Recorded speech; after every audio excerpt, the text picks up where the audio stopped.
A judicialização se tornou uma faceta muito distintiva da vida brasileira. Mas há um momento mais importante ainda na vida democrática, que é o momento do orçamento, porque é no orçamento que se fazem as grandes escolhas na vida de um país. É no orçamento que se vai definir quanto vai para a saúde, quanto vai para a educação, quanto vai para obras de infraestrutura, quanto vai para a publicidade institucional. E, portanto, a opacidade do orçamento, a opacidade do debate sobre o orçamento precisa ser vencida. É claro que há muitas tecnicalidades envolvidas, mas é muito importante que as pessoas consigam, pelo menos numa pizza figurativa, demonstrar à sociedade brasileira quais são as grandes alocações que estão sendo feitas de recursos, para nós termos certeza de que as prioridades que estão sendo adotadas pelo Executivo e pelo Legislativo correspondem aos programas de governo e correspondem às demandas da sociedade. De modo que o orçamento é historicamente opaco no Brasil e é uma matéria historicamente negligenciada, porque ela é muito complexa, exige muitos conhecimentos, mas na vida, tudo que a gente é capaz de entender com qualidade, a gente é capaz de explicar com simplicidade. E, portanto, pelo menos as grandes linhas orçamentárias, a população brasileira tinha que saber. Qual é o percentual que foi para a saúde, quanto de dinheiro aquilo representa.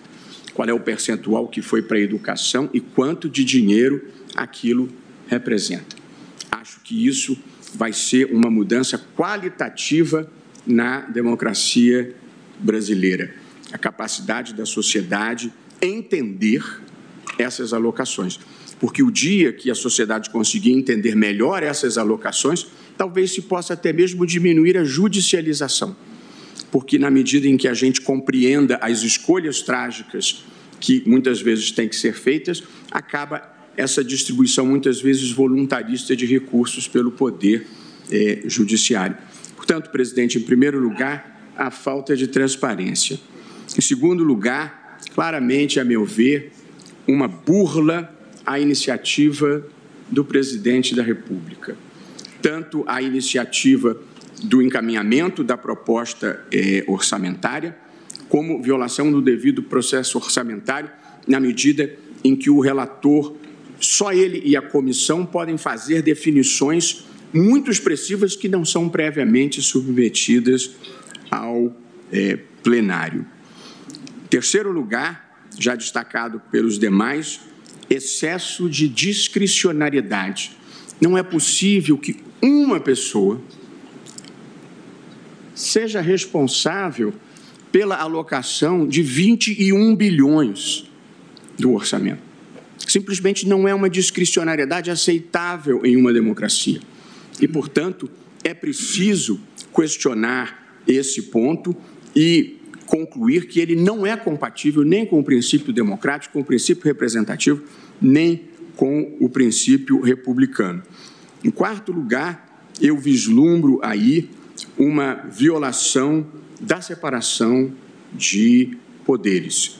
Há uma divisão constitucionalmente demarcada de competências entre o Executivo e o Legislativo na elaboração e aprovação do orçamento. A participação parlamentar importantíssima,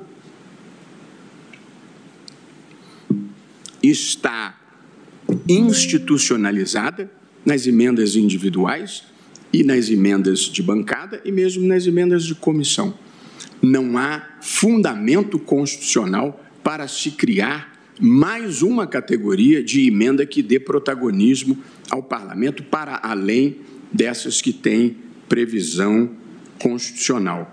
E penso que interfere também com a separação de poderes na medida porque o planejamento é um componente importante também da vida democrática. O planejamento tem que ser feito por quem tem a visão do todo. É muito respeitável o parlamentar que queira atender a uma demanda do município da sua base eleitoral, e para isso ele tem emendas individuais e para isso existem emendas de bancadas. Mas alguém tem que olhar a visão macro do país e cuidar do interesse público global e não paroquial. Esse alguém é o Poder Executivo. Na medida em que uma parcela muito expressiva da capacidade de investimento é transferida do Executivo para o Legislativo sem planejamento global, evidentemente se compromete o papel do Executivo na elaboração e execução do orçamento e no seu papel de atender ao interesse público na forma constitucional. E, por fim, presidente, a Constituição, no artigo 166, no parágrafo 9º, ela previu o limite para as emendas parlamentares. Diz o artigo 166, parágrafo 9º, as emendas individuais ao projeto de lei orçamentária serão aprovadas no limite de 1,2% da receita corrente líquida prevista no projeto encaminhado pelo Poder Executivo, sendo que a metade deste percentual será destinada a ações e serviços públicos de saúde. Portanto, as emendas individuais têm um limite. Na medida em que o relator geral possa, ele próprio, extrapolar largamente esse limite, nós temos uma clara violação da Constituição. Portanto, eu recorri ao princípio democrático, recorri ao princípio republicano, mas há regras específicas relativas ao orçamento que também são, a meu ver, violadas por essa modalidade de emenda de relator numa extensão muito maior do que a que sempre praticou e, a meu ver, exacerbando o quadro de patologias que afligem a execução orçamentária no Brasil.